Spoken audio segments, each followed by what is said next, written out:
In this lesson, we'll look at the Android developer's website. It's an important tool, and Google has recently made significant improvements in its content and organization. It's also very dynamic. Google is constantly adding new components. So let's take a look. This is the home page.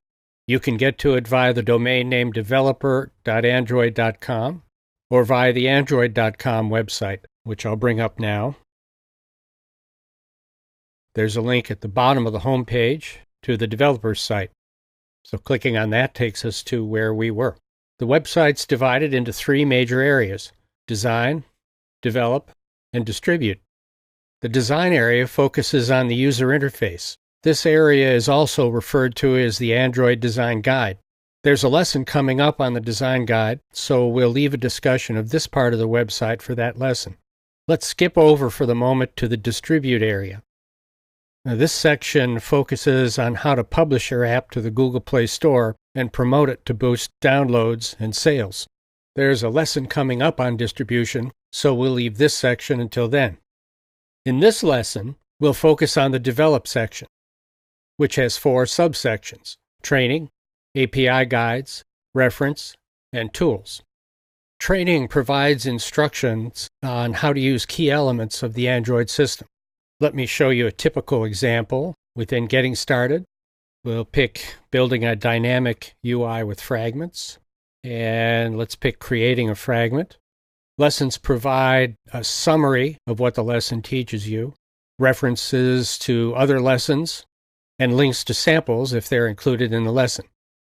It includes text descriptions of concepts and technology, examples of Java code needed to achieve the target goal of the lesson, and examples of any XML that's also needed. At this point, you're probably thinking, wow, with all of these lessons on the Android site, why do I need a course from Infinite Skills? It's a good question, and here's the answer, which has multiple parts.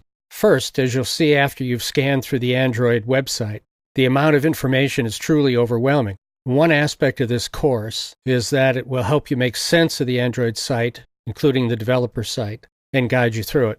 Second, this course will build on the Android site. We think the Android site is a great resource for developers, and we're not going to ignore it or try to duplicate it. We'll be referencing the Android site in our lessons. We think it's great that Google is constantly working to expand and improve the Android site. Third, we'll provide sample apps to complement those already available from the Android site. Google hasn't yet covered all the bases with examples. Fourth, different people learn using different senses. Some like to read, others like images and graphics, still others like to listen, and so on. This course uses multimedia to leverage as many of those senses as possible. Fifth, this course isn't a substitute for the Android website. Even after you've finished this course and started developing your own apps, you'll continue using the Android site constantly for reference. One of the objectives of this course is to make you as comfortable and familiar as possible with the Android website. Now let's take a look at the API guides. The API guides, or Application Programming Interface Guides, describe the functional building blocks for Android. It's these elements that the course is built around. I like the graphic Google has used here, showing various elements falling into place. When you're designing and building apps, it's these elements you'll be thinking about and using to construct your apps.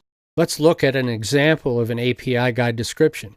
Some of them are listed within a hierarchy. So let's click on User Interface, Input Controls, and Buttons. The document contains a summary of links to document sections within this document. Click on that, you're taken further down in the page. Key classes with links to their descriptions. If you click on Button, it takes you to a description of the button class, and we'll be looking at these class descriptions in a moment. So let's go back.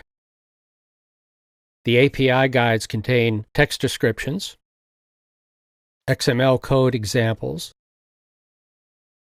and Java code examples. Now let's look at the reference section. The reference section describes the nitty-gritty detail of Android functionality. As an example, I'll click on the Android animation package of classes, and within that, the animator class. and we'll just scan down the page to see what it includes. It includes references to subclasses, a class overview, a summary of nested classes, including interfaces, public constructors, methods, and then details about constructors and methods. These descriptions don't tell you all the details of how a function is performed, but provide extreme detail on everything you need to know to use that function. One of the properties of object-oriented programming is encapsulation, where the code using a class and its methods is shielded from concerns of how the end result is accomplished. More about this later in our lessons on the Java programming language. Notice over on the left here is this drop-down for API levels. As you click on these levels, you'll notice packages and classes dropping out. So for example, this Android animation package wasn't available in API level 6. The API levels relate to Android releases. To see these relationships, click on API Guides, then come down here to the Android Manifest, scroll down to Uses SDK, and toward the bottom of this page, you see a list of the API levels and how they relate to platform versions and the version code names. The Tools section describes the tools you need to set up, develop, and debug your Android apps. I discuss a number of these in detail in other lessons, so we won't dwell on them here. So there you have it, a quick look at the Android developer's website. Before you go on to the next lesson, I recommend that you stop here and take a few minutes to scan through the website on your own. Click around a bit to get an additional feel for what's there. And remember, we'll be coming back to the Android site frequently during this course.